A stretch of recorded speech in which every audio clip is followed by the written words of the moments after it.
Google Sites. So, we will do it or you will do it individually. Unang-una is you need to go to Google Sites. Ayun. So, search nyo. But before you start to create your, your page, kailangan nyo munang edit yung, mode ng Google Chrome nyo. So, kailangan nyo hanapin yung, desktop mode. Nasaan yan? Nasa cellphone. Makita nyo mamaya, papakita ko. So, after searching for the Google Sites website, you need to press Google Sites. After pressing, you need to log in your Gmail. Kasi Gmail yung kailangan ng ating Google Sites. Ayan siya. So, it is login. And, wala pa mga ganito, mga recent, kasi first time yung gagawa. Ganito lang ang itsura niya. Meron mga dito, themes, but you will not do the themes or you will not choose the themes. You will choose the blank site. So, I will be pressing the blank site. After pressing the blank site, a new menu will appear. So, this is your main menu. Ang tawag dito guys, main menu, minsan naman sa programmer, tawag nila index, minsan naman main page. So, home, main page, or index. So, dito, you will be putting your name. So, I will put my name as Rex Gomez. Then, syempre, Rex Gomez because this is my official page. Ayan. After doing that, you can choose the themes. There are 3 tabs in the left side. Tama left side. Right ba? Okay, right side. There is the insert. So you can insert different objects. Then pages to insert a new page. And the last one is the theme. So sa theme muna tayo. Choose your your style or anong gusto nyong mood. So ito, pili lang kayo. Example ito si Diplomat. You can edit the font. Ayan, you can change the color. But in my sample, yung lang, anong tag dito? Yung kalimutan ko pangalan. Yung basic. Then, kung gusto niyo palitan yung background, you can insert image. Pwede kayo mag-upload. Ayan, kung gusto niyo mag-upload, kung meron kayo naka-upload. Sir, excuse. Ito na si Balizo. Sino kasi kasama niyo? Ginto. Ginto. Punta mo na kayo doon. Okay, so you can insert an image. Tingnan nyo guys, insert ko. Then, ayun siya. Ngayon, if you don't have an image, you can select from Google. Ito si gallery, by URL, Google Images, Photos, at sa Google Drive nyo. Kung wala, dito yung nyo, final choice, si Google Image. Example, di ba, anong gusto mong sports? B-ball. Ano daw? Basketball. B-ball. Basketball. B-ball. Bola. Okay, example yan. Kung napili niya ito, dito na lang. So, insert. Then, ayun. Pero in our example, I'll pick the themes here. Then, after doing that, dahil to, homepage, hindi kailangan maraming nakasulat. So, pwede kayo maglagay ng simple quotes or something about you. Sa akin, maglalagay na ako ng quotes. Introduction na. About, for motivation, ito na lang siguro. Everything is special. So, ito, si Confucius, pinaka-basic. Babalik ako doon. Ayan, so, dito, I will be inserting an object. Dito lagi yung ginagamit natin, guys. Harap muna kayo dito, ganda. So, insert. Then, the topmost is text box. So, you'll be using text box. So, insert. Ayan siya. Then, paste your quotes or ano man gusto nyo sabihin. Wag lang magmura or profanity. Ayan siya. So, center. Then, you can change the font. Pili lang kayo ng magandang font para sa inyo. Sa akin ito na lang. Then you can resize. Ayan. Then you can change the color. Then we need to put a link. So the link we will put will be your social media. In my example, I'll be using si Facebook as I am older. Kasi sa inyo hindi na uso yung Facebook, pang matanda na to. So copy ko yon. After copying your account on Facebook, you need to return, and in the menu, tingnan nyo yung mga menu, you can select for insert link. So press insert link, then meron siyang link doon. You need to paste your Facebook page, then apply. Ayun, magkaroon siya ng underline. Ngayon, you want to see your website, wag niyo munang i-publish kasi hindi pa tayo tapos. Choose preview. Ayan si preview. So press preview. So ayan ang tsura ng site nyo. There are 3 choices for phone. Ayan ang tsura sa phone, sa tablet, then sa computer. Ayan. So let's try to check if it's working. Press the link. Then, if it goes to your social media, ibig sabihin, tama yung ginawa nyo. So, balik tayo doon. Yan. So, preview mode. Okay. Now, we will insert images. Kasi, sa mga main page ng mga favorite artist nyo, nakita nyo marami silang mga pictures, di ba? You can choose from, from content blocks. Ito si content blocks. Anong tag dito? Image, text, image, text, image. Sa akin, in my preference, I will choose image carousel. Kasi image carousel, you can insert multiple images without doing this separately. So, I will be using image carousel. Pwede ito guys or pwede itong content blocks. Nasa inyo yun. Kung content block, siyempre tingnan nyo, text ay image, lagyan ng text sa ilalim.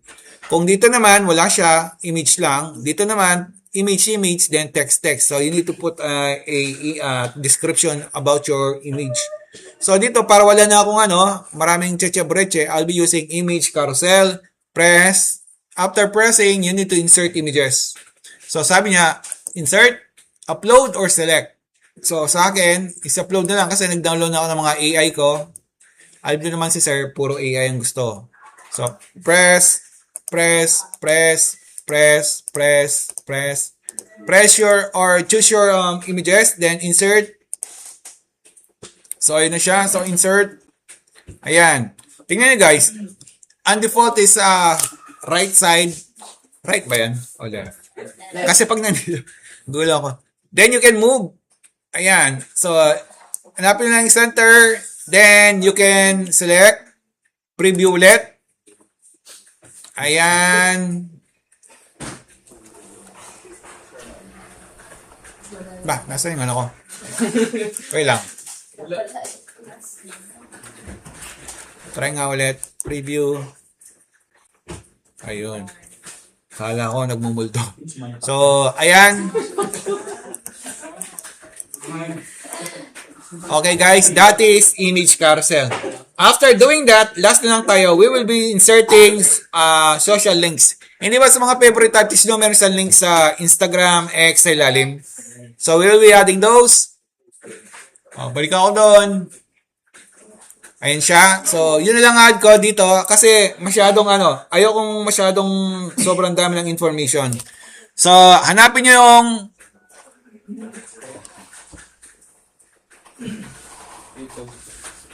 social links. So, tatlong ginamit natin, text box, image carousel, and social links. Ito guys, tingnan nyo kasi kailangan ng matandaan to. I'll be pressing the social links.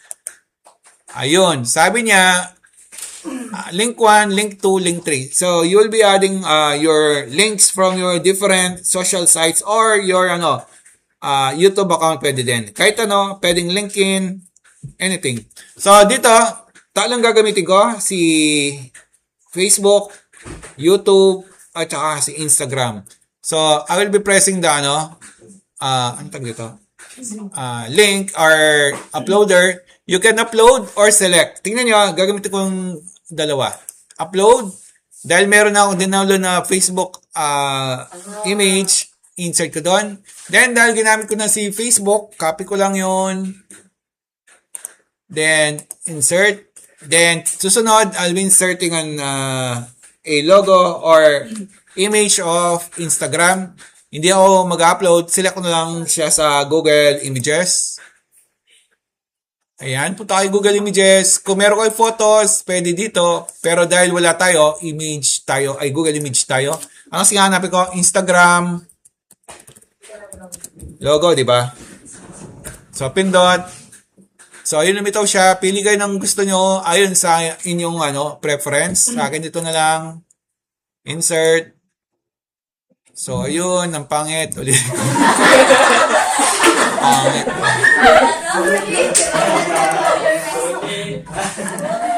Ba't ganyan siya? Pangit eh.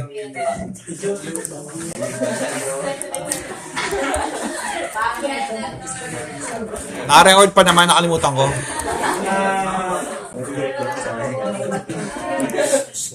Oh, ayun, mas maganda siya. So, Instagram. Hindi ko lang pangalan ng Instagram ko. Hanapin ko lang.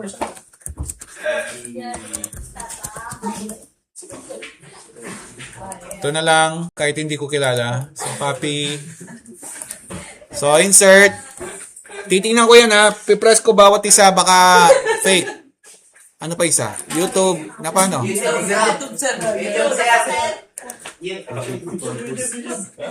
Ano Tiber? Ba't matawa ka? Ayun. Wag niyong copy. Tingnan nyo. Wala pa yung account. So, you need to refresh your studio. Nasaan siya? Ayun. Tingnan natin kung lumitaw yung pangalan ko. Mali yata. Wait lang. Paano ba yun?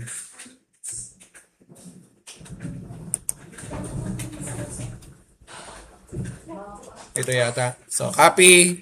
So, after copying, yan nga. Nasaan yun? Ito. So, insert ko. Insert ulit. Then, I'll be uploading, or no, select na lang. YouTube ulit. Nahirapan kasi akong pumintot. Meron na akong gout. Ayun. So, press ko lang pinakuna. Insert. Then, kung meron pa yung ibang social media, you can add link. Pero sa akin, talo, is okay na. Insert. So, ayun siya. Lalagay ko sa ilalim. Then, dahil hindi siya na-center, you need to center your icons. So, ayun siya. So, ngayon, try natin tignan na itsura. Press si preview ulit. So, ayun. Tignan natin. Paano makikita? Ayun kahit hindi mo press, may lumilitaw doon. Pero pag pinress mo, pumunta kay saan mo link yun. So, balik ko na. That is your main page. Last na lang gagawin nyo. We need to insert your resume. So, we will insert a resume. You can insert doc or PDF. In my preference, I will use PDF kasi PDF is more professional. So, how to do that? You need to return to the edit mode. Now, we will be adding image. Tingnan nyo guys Tingnan nyo, meron bang ibang nakasulat dito? Wala, no? So, punta doon sa page. After pressing page, you need to press the plus icon here. Sometimes in your cellphone, masyado malalim. So, scroll nyo pababa kasi masyadong mahaba. So, insert. And I'll be naming it resume. Tingnan nyo sa taas, magkakaroon ng bagong menu. So, I will be pressing resume. Ayun, meron tayong home at saka resume. Dahil naka-resume tayo, ayun siya. Ang gagawin lang dito is mag-insert lang tayo ng resume. Yan lang gagawin. So, how to do that? You need to go to insert. You can choose Google Drive or si Docs. Meron dito Docs. Nakita nyo, ayun Docs. Pero in our sample, I'll be using Google Drive. Kailangan yung resume nyo nasa Google Drive. Ayan, hanapin ko lang resume. Tingnan mo nga, Dibera, kung nakita mo. Guys, tingnan nyo yung resume. Hindi ko nakita dito. Maayos. Resume. Ano na? E pa lang, no? Ayun, resume. So, insert ko.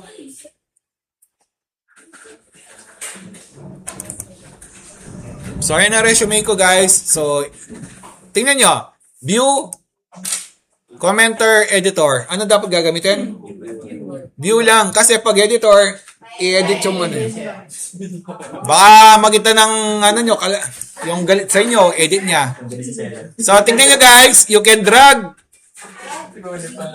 and center it. After doing that, tapos na siya. So, yan na. Wait lang ha. Lagay lang natin ang ano dito, social media links. So, I'll be returning to the home page. Let's see kung pwedeng makopya. Kung hindi,